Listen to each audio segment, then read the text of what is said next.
What is going on? Geo Fox here, and we're going to be discussing another situation. So, with everything going on consistently, there's been another incident where a 19-year-old trans woman, trans person, human being, college student was murdered. This person was a University of Washington student, and they were only 19 years old when they were stabbed over 40 times in a laundry room last Sunday.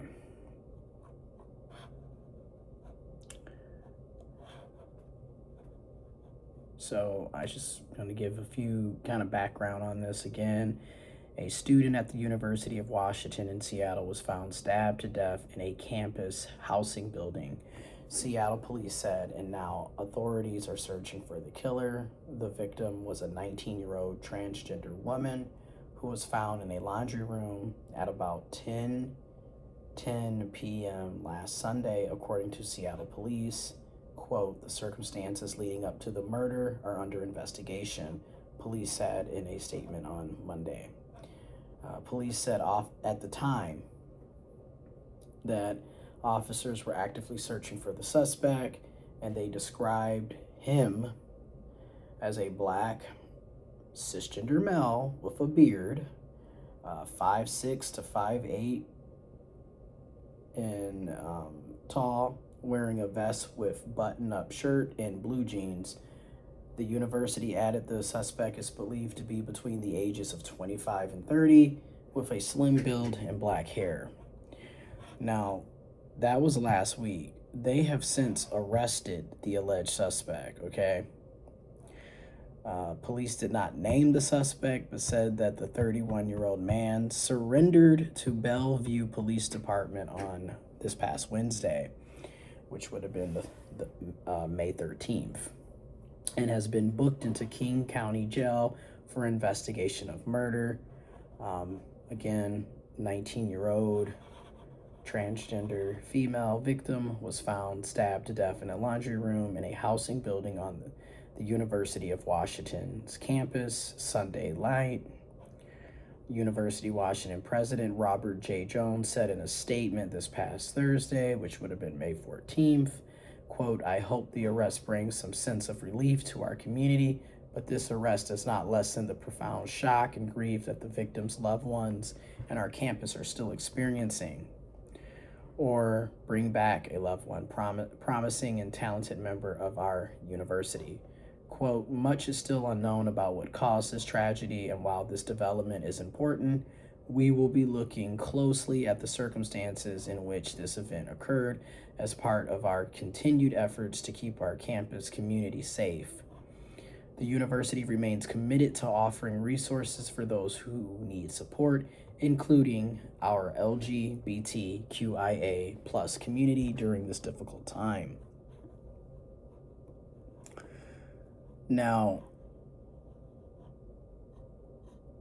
this is what's just to stab somebody over 40 times. Again,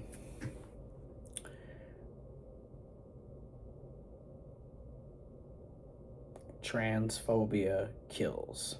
Toxic masculinity is real. Patriarchy, misogyny, transphobia, violence, all of this is impacting our day-to-day lives. Trans women, trans feminine people, and including trans men, trans masculine people, people under the transgender umbrella, are more likely to be victims of violent crimes, sexual assault, sexual abuse, murder, physical attacks, physical assault, aggravated assault, intimate partner violence. Like, trans folks are more likely to be the victims of that. And when you have such a hostile environment and climate where there's constant transphobia and just blatant hatred being spewed against trans people, and in particularly against trans women and trans feminine people. There's so much hate and then constantly making people who may be attracted to trans people, or who are sexually involved with trans people, or romantically interested or involved with trans people, they're also being put in this situation. Because a lot of times, just be real, a lot of these cisgender males are very much aware that the person they're talking to is trans. They know that the person's trans, whether they're a trans woman, a trans man, trans feminine, trans masculine, gender fluid, gender queer, non-binary, intersex. They know these things. And as long as things are kept,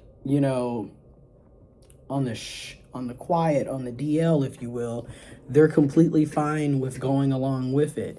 But the minute they feel like they're going to be exposed for being attracted to a trans person, or romantically involved with a trans person, or sexually involved with a trans person, then all of a sudden they're trying to kill the trans person that they knew was trans and typically have been having a relationship for quite some time before murdering and killing the person. So again, just based off of the circumstances, you can kind of pretty much assume that there had to be some type of close relationship that was happening between the suspect and the murdered victim. People don't stab folks 40 times. They're not stabbing people that they don't have a relationship with. They're not stabbing somebody that they just met. That was intimate. For you to stab a person 40 times, that was, let's be real here, okay? And mind you, violence against women is a huge issue, regardless if it's a cisgender woman or a trans woman. Cisgender males, in particular the cis heterosexual male, is extremely volatile towards women, towards feminine people, towards people that they view as being gay. These are the same men who will turn around and beat up a gay guy because he's wearing pink, or because he's twerking and minding his own business. Very same guy that will turn around and stab a trans woman that he is attracted to, that he was engaged with in some type of relationship dynamic. The very same men that'll then turn around and kill their cisgender wife and then kill themselves afterwards. These are the same cisgender males, regardless of whether it's a cis woman, a trans woman. It's just something that needs to be discussed, and then the hostile environment that also makes it where these men who are physically, sexually, romantically involved with trans women, with trans people, they don't feel comfortable with their own attraction because they're being made fun of and treated like trash and less than by society. Granted, this does not give them justification to kill and murder and physically assault and harm trans women, trans men, trans people. You know what I'm saying? And at the same time, as long as we have homophobia and transphobia, we're creating the environment for DL to exist in the first place. You wouldn't have a lot of down low people to begin with if people didn't have to worry about being ostracized, treated like trash, literally disowned, and seen as, being a sickness, and just treated like you're not even a human being. And again,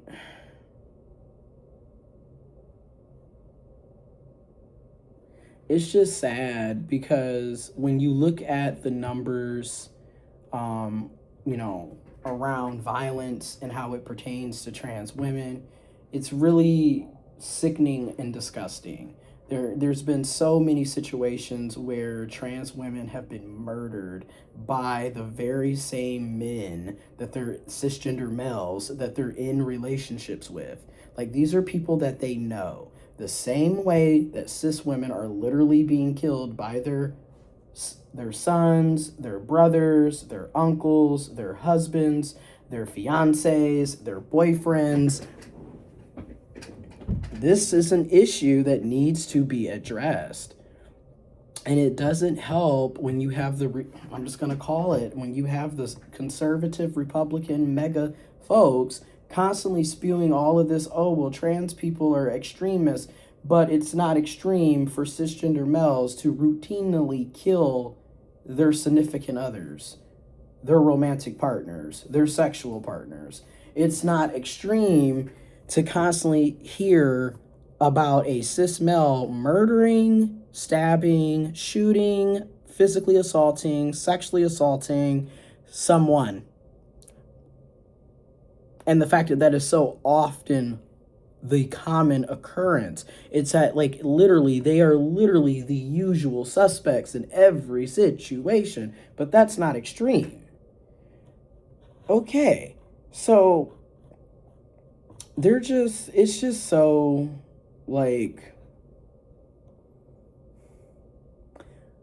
I'm just going to put some information from the School of Law, from UCLA, Williams Institute. This information is in the description box below if you care to look at it. Transgender people are over 4 times more likely than cisgender people to be victims of violent crime. Okay? Transgender people are over 4 times more likely than cisgender people to have experienced violent victimization, including rape, sexual assault, aggravated or simple assault, according to a new study by the Williams Institute at UCLA School of Law. In addition, households with transgender person have higher rates of property victimization than cisgender households, because literally people will destroy your property because you're trans. They will literally, try to destroy your car, knock out windows, put graffiti, all kinds of mess, just because they don't like you for being trans. Researchers analyzed pooled data from 2017 and 2018 National Crime Victimization Survey, the first comprehensive and national representative criminal victimization data to include information on the gender identity and sex assigned at birth of respondents. Results showed that both transgender women and men had higher rates of violent victimization than their cisgender counterparts, but there were no differences between transgender men and women. The media has rightly given attention to the 2020 increase in murders of transgender women of color, because again, Black and brown transgender women and trans feminine people are disproportionately being murdered, being physically, sexually assaulted and abused and harmed at high rates, okay? Our study shows that both transgender women and men are also highly vulnerable to non-fatal physical and material victimization. So I'm bringing this up to kind of just highlight, like, this is the data. There's stats, data, and information and research and studies showing this actively still being an ongoing issue. And constantly having people sit up and tell us this isn't important, what you're going through doesn't matter, you're lying. And we're literally constantly, first of all, for us to be less than 2% of the population, and for this to be the common, a common scenario for a lot of trans people, is them being murdered by their significant other, by their sexual partners, by their romantic partners. Like, That's not made up. That's typically the common scenario. Or you're lucky to make it past 40 for a trans person. But yet we're being told that we are pushing the agenda. So here's some key findings from this research and report. Transgender people 16 times are victimized, over 4 times more often than cisgender people, just based off of that 2017 to 2018 data. Transgender people experience 86.2 victimizations per 1,000 people compared to 21.7 victimizations per 1,000 for cisgender people. Transgender women and men had higher rates of violent victimization, okay, which this is really, I want to highlight this piece, 86.1 times for transgender women and 107.5 times for transgender men in respect to 1,000 trans folks, respectively. Then cisgender women, who were 23.7 times, and cisgender men, who were 19.8 times per 1,000 cisgender people, respectively. 1 in 4 trans women who were victimized thought the incident was a hate crime, compared to less than 1 in 10 cisgender women. In 2017 to 2018, transgender households had higher rates of poverty or of property victimization, 214.1 per 1,000 households, than cisgender households, who had 108 per 1,000 households. Okay, about half of all violent victimizations were not reported to the police. Transgender people were as likely as cisgender people to report violence to police, which is also important to note, which further just highlights how, regardless if you're trans, cisgendered, intersex, a lot of human beings, a lot of people do not feel the police are actually on their side, actually are serving and protecting, actually solve any crime or prevent crime, which is really telling, considering that we're all paying taxes for the law enforcement to exist, yet we don't trust them and we don't think that they're going to protect us, care about us, or save us.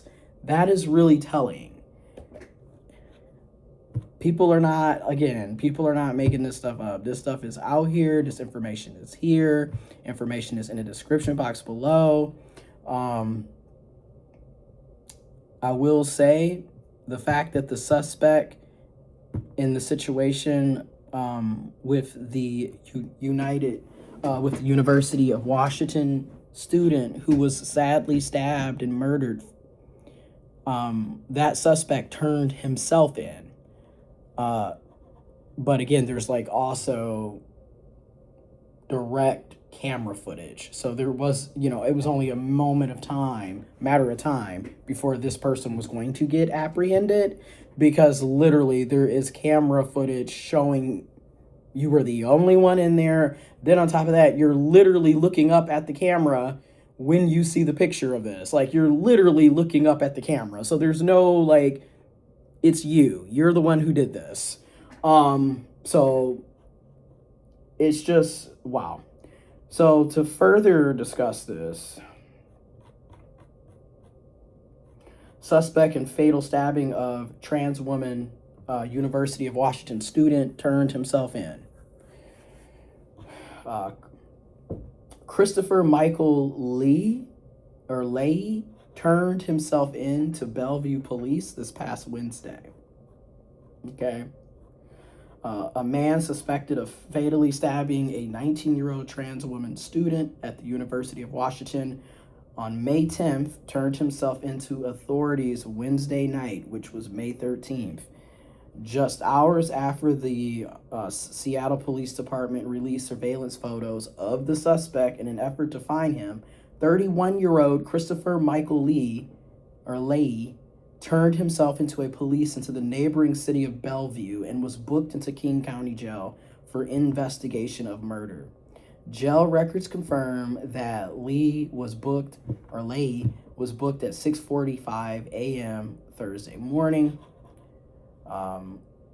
The arrest follows a multi-day manhunt for the suspect after the student was found dead this past Sunday night in the laundry room of Nordheim Court, a privately managed off-campus housing complex affiliated with the University of Washington. The university and the Seattle Police Department have yet to release the identity of the student to the public, citing notification of next of kin.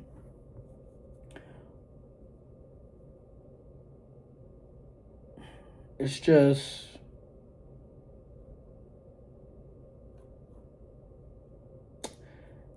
sad. It's just a continuing sad, and mind you, this is not the only person, only trans woman, only trans person, only human being who was murdered or killed. I totally understand that, but I'm gonna bring attention to these issues that are impacting my community. I'm gonna keep saying is you have to protect yourself, especially for my trans women, trans feminine people, trans men, trans masculine people, intersex. You have to literally protect yourself. A lot of the times, the people that you think care about you do not. And I'm not saying that because I'm being bitter or I'm being mean, but like literally, you will think you're in a relationship with someone. Whole time, they're ashamed of you. And someone who's already insecure with their sexuality, not honest about who they're attracted to, or being open about the fact that they're attracted to you as a trans person, that's a huge red flag. And a lot of the times, it's the people that you think should love and care about you, should respect you, should protect you, who aren't doing these things. They will be the very same people that are physically, sexually, mentally, financially abusing you. Very same people killing you. Now, am I saying that everybody that you're close to is a potential threat? That I'll leave that up to you to decide. But ultimately, you have to protect yourself. You have to be very vigilant about where you're at, your surroundings, mindful of the company that you keep. I mean, it's just, you have to be safe out here. You know what I'm saying? You have to be careful. So, rest in peace, rest in power. Sending the trans community in Seattle, Washington, in the Pacific Northwest, and around the country and around the world, love, peace, light, and strength, because we need it. And again, be careful. Please be careful.